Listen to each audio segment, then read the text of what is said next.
कहानी गाय चोर भूत। महेश हमेशा की तरह अपनी गायों को अपनी गौशाला में बांध रहा था, लेकिन उसे अपनी एक गाय नहीं दिखी।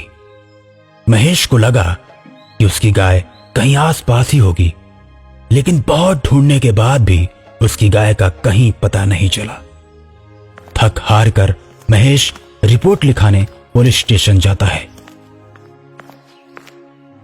लेकिन ये क्या, यहां तो लोगों की लाइन लगी है गाय चोरी होने की रिपोर्ट लिखाने की।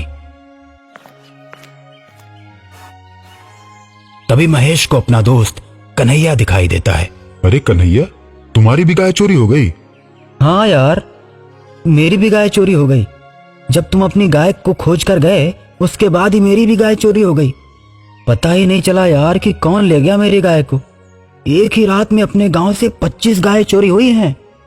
हाँ यार कन्हैया, न जाने कौन है जिसे हमसे इतनी दुश्मनी है। तभी इंस्पेक्टर आता है और बोलता है, मैंने सबकी रिपोर्ट लिख ली है। ये किसी एक चोर का काम नहीं है, ये पूरा का पूरा गिरोह ही है।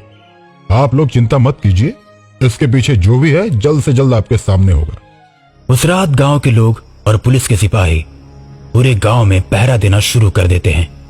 हर नुक्कड़ पे कुछ लोग खड़े हो जाते हैं। गांव के प्रधान कुछ लोगों के साथ पीपल के पेड़ के नीचे बने चबूतरे पर बैठकर चारों ओर नजर रखते हैं। तभी गांव का एक आदमी राजू बोलता है, प्रधान जी, एक तो बात बताइए, ये जवन चोरवा है ये बेवकूफ थोड़ी है, इस सबके सामने गाय खोल के ले जाएगा। अब बताइए, पूरे गांव में पुलिस है, भला कौन और चुरा सकता है? क्या फालतू की बात करते हो राजू? चोर तो कहीं से चोरी कर सकता है। अरे नहीं प्रधान जी, चलिए एक बात बताइए। अब मान लीजिए हम लोग यहाँ बैठे हैं और हमारे सामने से किसी चोर की हिम्मत है जो गाय चुरा के ले जाएगा? और क्या, चोर तो चोर है, वो कहीं से कुछ भी चुरा सकता है, उसको डर है क्या?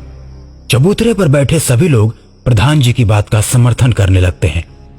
अच्छा ठीक है, लेकिन हमारे सामने अगर चोर गाय चुरा के ले जाएगा ना तो मैं तुरंत पकड़ लूंगा। मैं किसी से नहीं डरता। राजू अपनी बहादुरी का झूठा बखान कर ही रहा होता है कि तभी गाय के चिल्लाने की आवाज आती है।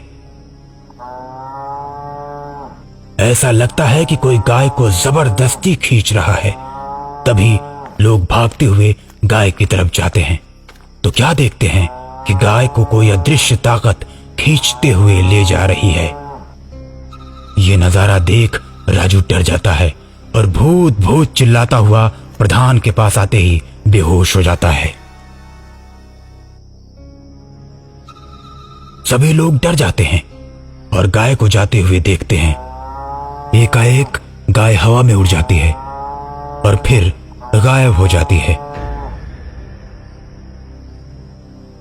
ये देख सबके होश उड़ जाते हैं। सभी आदमी भागते हुए इंस्पेक्टर के पास जाते हैं। सारी बात सुनने के बाद इंस्पेक्टर बोलता है, देखिए, अब पुलिस का मामला ये नहीं रह गया है, हम इसमें कुछ नहीं कर सकते। अब आपको किसी पहुंचे हुए तांत्रिक के पास ही जाना होगा।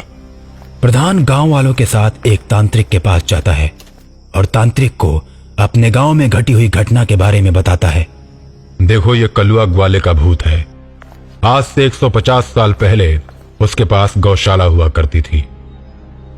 कलुआ के पास 100 गायें थीं। दूध देने के मामले में कलुआ के गायों की बराबरी कोई नहीं कर सकता था। कलुआ दूध बेचता और खूब पैसे कमाता और आराम की जिंदगी जीता, लेकिन कलुआ की तरक्की से गांव के लोग जलते थे और उन्होंने कलुआ की गायों को चुराने का फैसला किया। दोस्तों, कलुआ को अगर बर्बाद करना है तो उसकी गायों को चुराना ही पड़ेगा और चुराने के बाद हम उन गायों को दूसरे गांवों में बेचकर पैसा कमाएंगे और जब कलुआ की गायें धीरे धीरे कम होने लगेंगी तो वो बर्बाद हो जाएगा। जब रात को कलुआ सो जाता तो कलुआ के दुश्मन दबे पांव जाते और कुछ गायों को खोल लाते और रात में ही कम दाम में दूसरे गांव में बेच आते। सुबह कलुआ को जब पता चलता तो वो गायों को ढूंढता है, लेकिन उन गायों का कहीं पता नहीं चलता और ऐसे ही धीरे धीरे कलुआ के दुश्मनों ने उसकी सभी गायों को चुरा कर बेच दिया। और जब कलुआ एकदम लाचार हो गया तो उसके दुश्मन उससे मिलने के लिए गए। अरे कलुआ, तू तो बहुत घमंड दिखाता था। तुझे क्या लगता था कि तू इस गांव में सबसे बड़ा आदमी बन जाएगा? हम सब ने ही मिलकर तेरी गायों को चुरा कर बेचा है। कलुआ ने जब ये बात सुनी तो उसका चेहरा गुस्से से लाल हो गया और पास रखे डंडे से उसने सभी को मारना शुरू कर दिया। लेकिन दुश्मनों की संख्या ज्यादा होने से उन्होंने कलुआ को पकड़ लिया और उसके गले में रस्सी बांधकर पेड़ से लटकाकर मार डाला। और तभी से कलुआ की आत्मा भटक रही है। जब कलुआ मरा तो उसकी उम्र 50 साल थी। कलुआ की आत्मा ने प्रण लिया था कि हर 50 साल बाद इस गांव की सभी गायों को चुरा ले जाएगा और बहुत बड़े घास के मैदान में गायों को छोड़ देगा ताकि वो आजादी से घूमे। तो बाबा जी, इसका उपाय कुछ बताइए। अब कलुआ की आत्मा को मुक्ति मिल गई है।